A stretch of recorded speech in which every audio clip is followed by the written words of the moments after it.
everyone! Welcome back again to my YouTube channel. Kung ikaw po ay naghahanap dyan ng loan application na talagang legit, yung loan na walang hassle, at yung loan application na may bababang interest, and syempre, flexible yung repayment period, like 1 month to 5 months bago mo siya bayaran. Naku, tamang-tama tong vlog natin, guys. Dahil ito po ay tungkol kay Cashmart, the new and improved Cashmart Philippines daw sila, guys. Check natin, guys, kung totoong improved na yung services nitong si Cashmart. Kasi ang pwede mo ditong ma-loan, guys, is up to 100,000 pesos. So, marami na rin, guys, ako nababasa na legit daw naman talaga sila. Tumatawag pa nga para hingin yung ibang requirements na kulang sa'yo. Pwede rin daw silang mag-video call. Yeah, sino ba namang loan application yung tatawagan ka tapos may pa-video call pa? O, diba? Siyempre, walang ganun, guys. Kung hindi ka legit, hindi ka tatawag at hindi ka mag-video call, diba? So, dito, guys, kung naghahanap ka dyan ng pwede mong utangan online, huwag ka muna mag-i-install agad-agad ng mga loan application na makikita mo lang dyan sa Google Play Store or sa App Store. So, check ka muna, guys, ng mga review tulad nito. And ito nga, guys, ang pag-uusapan natin ngayon, guys, is si Cashmart. So, available to, guys, sa Google Play Store and sa App Store. So, hindi dito hassle, guys, ang pag-apply kasi one valid ID lang. Pero, check muna natin kung anong meron sa kanyang app. Kung ikaw ay first time na maglo-loan sa kanya, ano ba yung process ng pag-utang dito? Mahirap ba?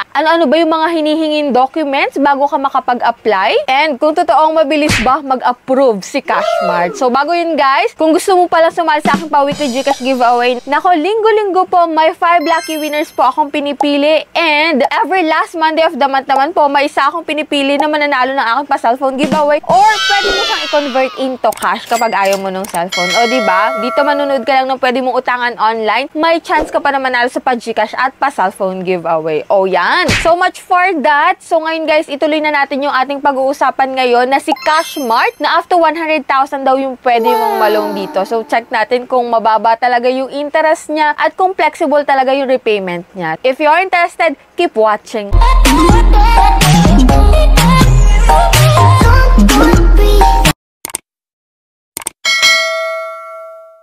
So, disclaimer, no, hindi po tayo agent or promoter nitong si Cashmart. So, dito, guys, gusto ko lang siyang muling itry kasi before, rejected yung aking application. And nagkakaproblema rin ako, guys, sa pag-login kasi nagro-wrong password siya before yun. Ngayon, tatry natin kung ganun rin ba yung ma-experience ko at kung talaga bang new and improved na itong si Cashmart. So, ito, guys, ito yung screen recording ko lamang. So, ipapakita ko na sa inyo. Kung i-check mo siya, guys, sa Google Play Store, so, meron siyang 3.0 stars and 541 reviews. So, dito, guys, sa App Store po ako nag-apply and yan, in-install ko yung kanyang application. Dito, guys, meron 171 reviews pa lamang siya. And yan, allow ko lang yan. And dito, guys, may advisory na agad dito si Cashmart, no? Na, yung kanila nga pong office is nag-ooperates lamang from Monday to Friday, 8 AM to 6 PM. Kaya if ever man na gusto mo mag-try dito, Monday to Friday ka lang mag-a-apply kasi walang magpa-process ng loan application mo ng Sabado at Linggo. So, click natin yung okay, guys. Nakalagay dito, guys, na hey Bess, welcome to the loan experience you deserve. So, SEC registered daw naman po sila. So, ito yung number nila. Log in or sign up ka pag wala pang account. Sign up. And yan, nakalagay dito na flexible term you deserve. Easy access to loans from 3,000 pesos. 3,000 yung minimum po. Up to 50,000 pesos, you can pay weekly, every 2 weeks, or monthly. So, yun yung flexible terms na sinasabi nila, no? Pwedeng lingguhan, pwedeng every 2 weeks, or monthly mo siya bayaran. So, click natin, guys, yung next. Instant fund you deserve. Secured application you deserve. And friendly interest you deserve. So, tignan natin, guys. Click natin yung sign up. So, dito, guys, hindi po mobile number yung ilalagay mo, no? Kundi active email address. So, confirm mo lang yan. And after nun, after mo makapaglagay ng email address mo, mobile authentication na, which is i-enter mo naman yung active mobile number mo. So, click natin yung confirm. Then, verification, guys. Then, may PIN ka dito na ilalagay. And yan, nakalagay dito, guys, kung employed or self-employed ka. Take note of this, ha. Kung employed yung ilalagay mo dito or pipiliin mo, ililink mo, guys, yung account mo kay Pag-ibig, kay SSS, kay GSIS, dun sa mga online account mo sa mga yon. Kaya if ever man na wala ka pong account pa kay Pag-ibig, kay SSS, kay GSIS, huwag ka muna mag-a-apply dito. Kasi for sure, kapag ni-click mo yung employed, ililink mo po yun, no? Para ma-verify talaga yung iyong personal information. So dito, guys, dahil nga po wala akong online account sa mga nabanggit ko kanina, nilagay ko dito is self-employed. And then dito, guys, naging okay naman yung aking pag-utang utang sa kanya. Ito nga guys, no? Please update your account for verification. It only takes a few seconds. We are working with our partner Smile API, so you can easily share your updated information with us as a requirement. It will be quick and easy process. Kung ikaw ay meron ng mga online account ng mga nabanggit ko kanina like Pag-ibig, GSIS, SSS, is madali ka po makakapag-apply dito kay Cashmart. So, yan nga guys, no? Para ma-verify yung information mo. So, after nun guys, after mo makapag-login sa mga virtual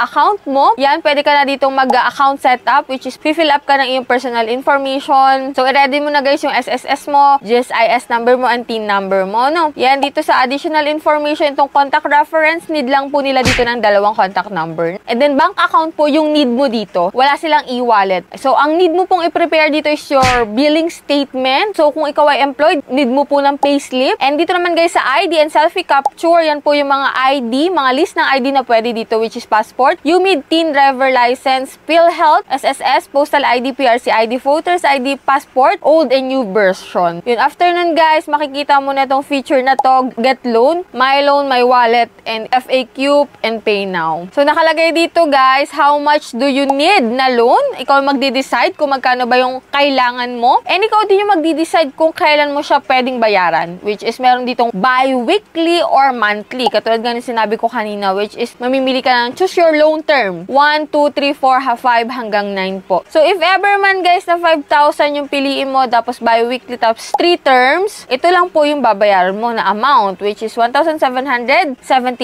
pesos. So, kapag naman bi-weekly na 2 terms, ayan, 2,612 po yung babayaran mo. Kapag bi-weekly na 1 term lang, 5,112 pesos. Bali guys, 112.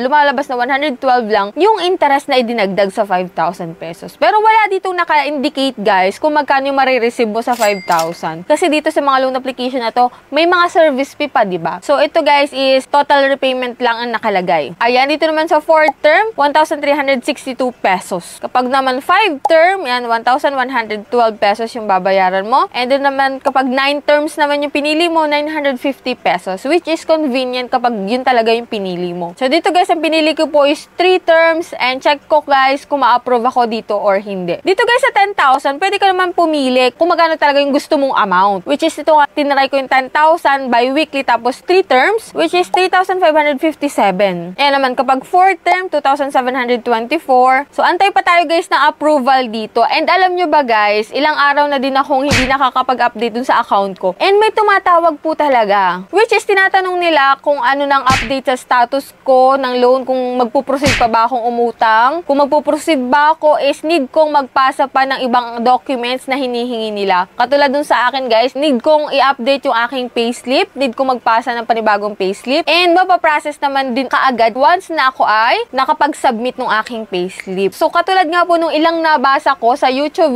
videos na meron nga nagsabi na legit nga po siya na yung first loan niya is 13,000 tapos 1 month to pay. Tapos pinili niya is 2 terms. Tapos natanggap niya daw po is nasa 11,000 mahigit. Yun nga sabi doon na tumatawag nga daw po sila para ma-verify yung account mo. No? Hihingin lang naman sila ng other documents sa'yo para makapag-proceed na sila dun sa iyong loan application. So, ito guys, sa tingin ko naman, may mga nagpapatunay talaga na nagpapaloan itong si Cashmart at legit naman daw talaga. At nagsasabi na mababa daw talaga po yung interest dito. Kaya if ever man po na isa ka sa mga nakapag-apply dito kay Cashmart, pakishare naman guys ng experience mo dyan sa comment section para at least yung mga bago palang magtatry dito kay Cashmart is magkakaroon sila ng idea kung magkano yung pwede lang mautang, kung mababa ba talaga yung interest at kung ano-ano yung mga proseso ng pag-loan dito. So anyways, yan po yung vlog natin about kay Cashmart. Waiting pa rin naman tayo ng pag-process ng application natin kasi kulang pa rin naman yung documents ko which is payslip nga. So dito guys, sa mga vlog na ganito, need yung i-ready bago kayo mag-apply sa mga loan application. At syempre, yung expectation mo dun sa loan application, no? Kung mababa ba talaga yung interest at magkano yung pwede mong ma-receive. So yan guys, sana nagkaroon kayo ng konting idea about dito kay Cashmart. And sa tingin ko guys na may pagbabago rin naman dito kay Cashmart. And hoping tayo for the best na ma-approve yung ating loan application. And that's it. Sa mga hindi pa dyan nakasubscribe sa aking YouTube channel, click the subscribe button. I-on mo na rin po notification bell para updated ka sa ganitong usapan sa mga loan application na bago pa lang magsusulputan dyan sa App Store and sa Google Play Store. So, babano muna for now guys. See you on my next vlog.